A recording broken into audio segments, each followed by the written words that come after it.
May 9, 1945. A German general's dispatch case hits a wooden table with the dead, flat sound of a door being locked. No one in the room cheers. No one even moves.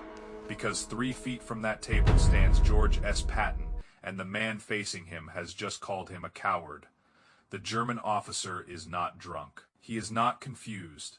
He is not trying to be brave for his men. He is doing something older than surrender. He is trying to keep the last piece of a dead world standing. His name is General Major Erich von Halden. He has crossed the Dnieper in armored columns, watched tanks burn outside Kursk, and retreated through winters that chewed men down to bone and wool. He has lost armies, cities, estates, sons of old families, and every flag he was raised to salute. But when he walks into a requisitioned Bavarian monastery that morning, he still believes one thing has survived rank. Not Germany, not victory, not even hope rank. And before the morning is over, Patton will take that from him without raising his voice once. But to understand why that room mattered, you have to begin with the soldier standing at the door. His name was Private Noah Pike, 22 years old. Sawmill boy from Logan County, West Virginia. A man who had never been farther from home than Charleston before. The Army put a rifle in his hands and sent him across the Atlantic. Pike had a thin scar under his right eye from a piece of brick that exploded off a French wall. He had a splinter of metal near his ribs that Army doctors had decided was safer left inside him. And on the morning the German general refused to stand, Pike was guarding the door with an M1 rifle, mud on his boots, and no idea he was about to watch a mythology collapse. Europe did not feel victorious in May of 1945. It felt emptied. The roads of southern Germany were clogged with wagons, prisoners, broken staff cars, children carrying blankets, and soldiers walking west, because west meant Americans, and Americans meant food, forms, wire, and maybe survival. The Third Reich had not ended like an opera. It ended like a machine running out of oil. Fuel disappeared. Orders stopped arriving. Field kitchens went cold. Columns separated from headquarters and turned into clusters of men trying to guess which direction would keep them alive. For American units, victory had created a new kind of battle, not a battle for ground, a battle for custody. Hundreds of thousands of prisoners had to be counted, separated, identified, searched, fed, and moved. Every officer had to be documented. Every weapon had to be surrendered. Every command relationship had to be broken down into paper before it could be broken down in reality. And that was where the trouble started, because many German enlisted men understood the war was over. The senior officers did not always understand the same thing. Some walked into American processing stations as if surrender were a temporary administrative inconvenience. They expected orderlies. They expected separate rooms. They expected to keep their sidearms until a proper ceremony could be arranged. They expected younger American captains to address them with deference, because for most of their lives deference had arrived before they did, and exhausted American officers, buried under lists and ration counts and truck assignments, often allowed small things to slide. A salute here, a chair there, a sidearm held for 1 more hour. A colonel permitted to speak for 20 men because it saved time. Small concessions. But small concessions are how a defeated institution keeps pretending it is intact. That was the danger Patton saw before most of the room did. Not that one German general had been rude. That the old officer caste was already building the first sentence of its next lie. We were not beaten. We were buried under factories. We were betrayed by politics. We lost the map, but not the argument. That lie had survived 1 world war already. Patton had no patience for letting it survive a second. The monastery stood above a narrow road outside Regensburg, an old stone building with thick walls, cold floors, and a chapel that had been turned into a record room. American clerks worked under lanterns hung from iron hooks where candles once burned. Portable typewriters clicked beside stacks of surrender forms. Wet greatcoats steamed near the wall. At 9:20 that morning, Erich von Halden arrived in a staff car that still had mud frozen inside the wheel wells. He was 51 years old, tall, narrow, a hard gray face with the skin pulled tight around the bones. His uniform was worn but immaculate in the places a man could still control. Collar tabs straight, boots cleaned. Gloves folded in one hand, a black leather dispatch case under his arm. That case mattered to him. It held his field papers, a silver cigarette case, 2 photographs, and a Walther pistol wrapped in a cloth. It was less luggage than portable identity. The last small room where the general could pretend his world had walls. Captain Samuel Orr met him at the processing table. Orr was 33, a former county prosecutor from Ohio, and the sort of officer who believed wars ended only when the paperwork could survive a hostile reader. He was tired enough to make mistakes, and disciplined enough not to. He asked von Halden to surrender the case. Von Halden placed it on the table, but kept one gloved hand on it. Orr asked him to stand for formal identification. Von Halden sat, not slowly, not dramatically. He simply sat, crossed one leg over the other, and looked at Orr as if the captain were a clerk in the wrong hotel. Orr repeated the instruction. The German general answered in precise English, "I will stand for a soldier." The room went quiet enough that Pike could hear rainwater dripping from the edge of the roof outside. Orr's jaw tightened. He asked, "Are you refusing lawful processing?" Von Halden looked toward the American flag tacked to the far wall, then back at Orr. "You have lawful possession," he said. "That is not the same as lawful superiority." Then he said Patton's name, not with fear, not even with anger, with contempt. He said Patton was a cavalryman hiding behind trucks, a rich American actor surrounded by gasoline, artillery, and airplanes. He said the Russians had understood war in their bones, while the Americans had merely delivered industry to the battlefield and called the result courage. And then he said the word that turned a difficult morning into a permanent memory. Coward. Captain Orr did not answer him. That was the first smart thing he did. He turned, walked to the hallway telephone, and spoke to headquarters for less than 1 minute. Then he came back into the room and stood beside the table. He did not threaten von Halden. He did not argue. He did not defend Patton. He waited. That was the second smart thing he did. Private Noah Pike saw the staff car arrive 13 minutes later. He heard the boots first. Not loud, just certain. Patton entered the monastery hall in full uniform, polished helmet under one arm, ivory, handled revolvers at his hips, eyes fixed on the seated German officer, as if the rest of the room had become furniture. The clerks stood without being told. The MPs straightened. Orr stepped back. Pike pulled his shoulders square against the doorframe. Patton stopped 3 feet from von Halden.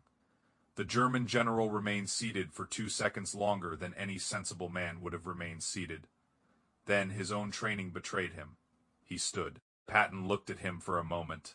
Not as a rival, not as a monster, not as an equal, as a problem. Then he said quietly, "Captain Orr tells me you have an opinion about courage." Von Halden lifted his chin. "I have an opinion about pretending machines are valor." Patton nodded once. "Good," he said. "Explain it." That was the part Pike remembered all his life. Patton let him talk. For nearly 4 minutes, Erich von Halden rebuilt the entire cathedral of Prussian self-pity in front of the Americans. The frozen roads outside Moscow, the armor duels in Ukraine, the outnumbered battalions, the dead horses, the empty fuel drums, the endless Soviet guns, the Americans arriving late with full depots, warm coats, radios that worked, doctors with penicillin, and trucks enough to move a nation. He spoke beautifully. That was the dangerous part. Bad ideas rarely survive because they are ugly. They survive because someone learns to dress them in sacrifice. Ifis, von Halden said, the German soldier had endured what the American soldier could not imagine. Patton listened. Then he looked past the general and pointed at Pike. "That boy at the door," Patton said, "is carrying metal in his body that some German gun crew put there while he was doing his job." Pike froze. Patton kept his eyes on von Halden. He has slept in mud. He has eaten cold rations. He has walked roads your staff maps no longer showed because your army was too busy running to mark them. Do not stand in front of him and call comfort the reason he beat you." Von Halden's face tightened. Patton stepped closer. "You think suffering is a certificate? It is not.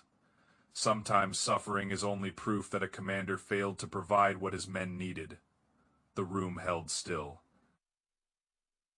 Patton's voice stayed low. "Coats are not cowardice. Fuel is not cowardice. Air cover is not cowardice. A working supply line is not cowardice. They are the responsibilities of command." Von Halden opened his mouth. Patton cut him off with one hand. "No, you will listen now. You sent men into winter with bad boots and called the frostbite honor. You ran tanks without fuel and called the burning courage. You retreated for 1,000 miles and learned to admire the retreat because admitting failure would have cost you the only thing you valued more than your country." He paused. "Your image of yourself." Von Halden's hand moved toward the dispatch case. Patton looked at the hand, then at the case. "That stays on the table." The German stopped moving. For the first time his face showed something underneath the discipline. Not fear exactly, calculation. Patton turned to Captain Orr. "Open it." Orr hesitated just long enough to be human, then unlatched the black leather case. Inside lay the folded papers, the cigarette case, the photographs, and the Walther pistol wrapped in gray cloth. Orr removed the weapon and placed it in a shallow metal tray. Von Halden's eyes followed it. That pistol was not going to win a battle. It had no tactical value. But symbols do not need tactical value. They need witnesses. Patton said, "You will sign the surrender certificate. You will confirm your rank. You will surrender that sidearm and every military decoration on your person. Then you will be processed as a prisoner of war," Von Halden said. "You have no right to strip an officer of honor." Patton did not blink. "Honor is not pinned to your chest." The German general's breath changed. Patton continued, "You have two choices. Sign as a defeated officer and be treated under the rules that defeated officers receive, or refuse. And I will have Captain Orr document you as a non-cooperative prisoner, remove every object of military privilege from your person, and place you in the common line until you remember what surrender means." No one moved. Not Orr, not Pike, not the clerks. Even the rain seemed to quiet against the roof. Von Halden looked at the pistol in the tray, then at the case, then at the metal ribbon at his own throat. He reached for the pen. The sound of the nib moving across the form was smaller than the moment deserved. He signed his name. He confirmed his rank. Then he unpinned the knight's cross from his collar and laid it beside the pistol. Not thrown, not dropped. Laid, which somehow made it worse. Patton picked up the dispatch case, removed the photographs, and handed them back to the German. "Family is not a military decoration," he said. For 1 second, something human passed across Von Halden's face and disappeared. Patton closed the case and gave it to Pike. "Tag it," he said. "Weapon, decoration, surrender papers. Send it to the Academy collection with a note." Pike swallowed. "What note, sir?" Patton looked back at Von Halden. "Tell them this belonged to a man who mistook endurance for command. That should have been the end. A hard scene, a humbled general, a clean little moral suitable for men who like their wars wrapped in a single table and a single sentence. But wars do not end because a room falls silent. The problem outside the monastery was larger than one German general. Within 48 hours, Captain Orr had numbers that made the point brutally clear. German officers were taking nearly 3 times longer to process than enlisted men. Nearly 1 in 5 refused some part of formal identification. Some would not surrender sidearms until a senior American officer appeared. Others signed only after their own aides were allowed to stand behind them, as if the old hierarchy needed an audience to keep breathing. A holding field designed for 800 men was approaching twice that. Trucks were waiting. Rations were being rerouted, medical inspections were delayed, and every hour spent arguing over ceremony meant another line of exhausted prisoners standing in rain behind wire. Orr took the numbers to Colonel Raymond Bell, the administrative officer responsible for the intake stations. Bell was a logistics man, not cruel, not sentimental. The sort of officer who could look at a muddy field full of prisoners and see tonnage, calories, transport schedules, latrine placement, guard rotation, disease risk, and political consequence all at once. He listened to Orr's report and rubbed both eyes with the heel of one hand. "Captain," Bell said, "we cannot turn every processing table into General Patton's private theater." "No, sir," Orr said. "That's why we need a procedure." Bell looked at him. "Procedures are what we already have." "With respect, sir, what we have assumes cooperation." That was the sentence that mattered, because surrender ceremonies are designed for people who accept the premise. Prisoner processing is different. It has to function even when pride refuses to sign the form. Bell did not approve Orr's idea that day. He told him to keep the stations moving and avoid unnecessary incidents. In Army language, that meant, solve the problem without giving me a problem I have to explain. Orr left the office with no order and no permission. But he did not leave with nothing. Waiting outside Bell's office was Major Thomas Graff, a legal officer attached to occupation planning. Graff had heard enough through the thin wall to understand the shape of the issue. He walked beside Orr down the corridor and said, "The convention protects rank. It does not protect obstruction."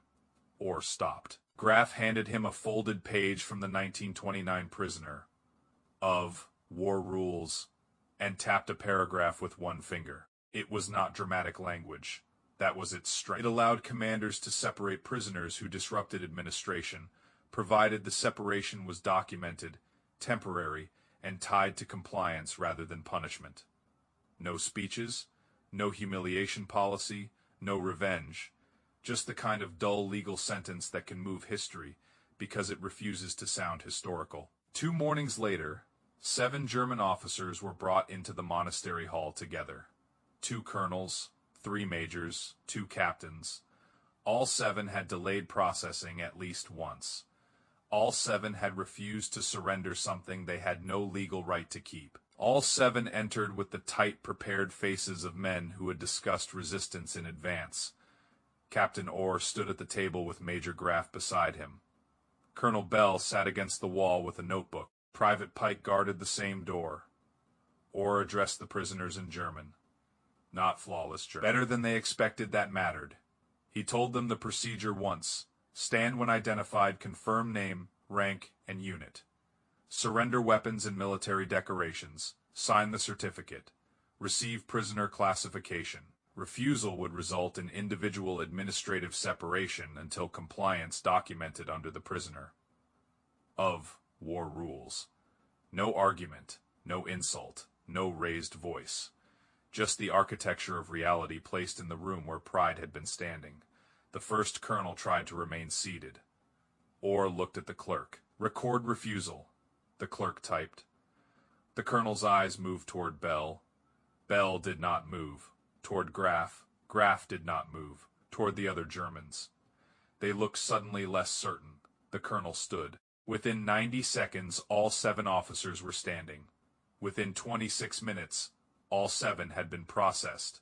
No one had shouted. No one had been dragged from a chair. No one had been given the satisfaction of pretending to be persecuted. By the end of the week, the new procedure had spread to every major intake station in that sector. Processing times fell. Incomplete documents were corrected. Sidearms disappeared from officer belts. Decorations went into tagged envelopes.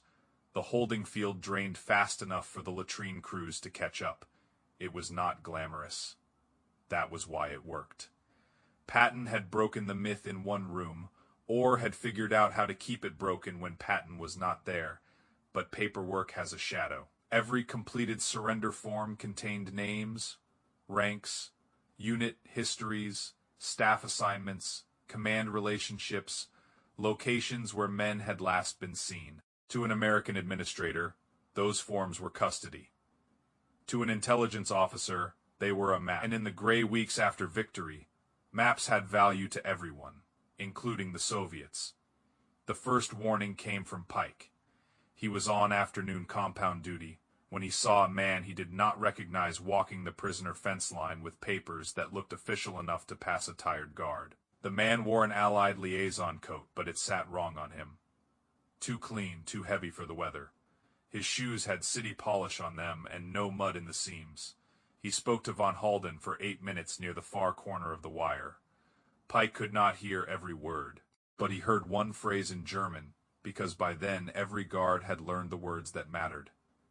Die listen, Reisen. The lists travel. When the stranger left, von Halden no longer held his tin cup in both hands like the other prisoners. His arms were folded again. His chin had lifted half an inch. Sometimes that is all it takes to know a man has been handed back part of his illusion. Pike reported it to Orr. Orr reported it to Major Graf. Graf asked one question. How many officer files has the Soviet liaison office copied? Orr already knew the number 84. Graf closed his eyes for 1 second, because the procedure that had forced German officers to tell the truth had created something dangerous by accident. A list of useful men. Men who had cooperated. Men who had named units. Men who knew which officers had crossed into which zones. Men the Soviets might want. Fear, trade, punish, or silence. The Americans had been building order. Other people had been reading opportunity. Access to the files was suspended before sunset under language so boring that no one outside headquarters would have known a door had just been locked. But inside the wire, Erich von Halden knew enough to be afraid. That night, he sent a written request to Captain Orr. Not a complaint, not a demand. A request for formal interview. Orr opened it in the chapel record room, under a lantern that buzzed with insects. The first page was careful, legal, correct. The second page contained 7 names. The third page contained 11 more. At the bottom, in von Halden's rigid handwriting, there was one sentence. I know which officers were ordered to disappear. That changed the room again. The man who had entered the monastery carrying a private empire in a leather case now understood that symbols could not protect him. Information might. For 11 days, von Halden talked. Not eagerly, not nobly. Not because Patton had converted him into a better man. War stories like to pretend men change because the right sentence enters their soul. Most men change because the ground moves under their feet, and they prefer not to fall. Von Halden named staff officers who had been given civilian papers. He described courier routes between shattered headquarters. He identified 2 men posing as medical personnel in the Western Zone, and 1 political officer who had been moving through prisoner compounds under false credentials. Some of what he gave was useless. Some was old. Some was self-serving. Enough was true. And truth, once documented, has a way of becoming heavier than pride. Captain Orr never promised him freedom. Major Graf never promised protection beyond the rules. But von Halden's file was restricted from casual liaison access, and his transfer status was frozen before anyone could pull him east with a stamped request and a polite lie. That was the strange moral shape of the whole affair. A German general lost his mythology and gained, in its place, the most ordinary thing in the world, a file. Not honor, not glory, not redemption. A file with limits around it.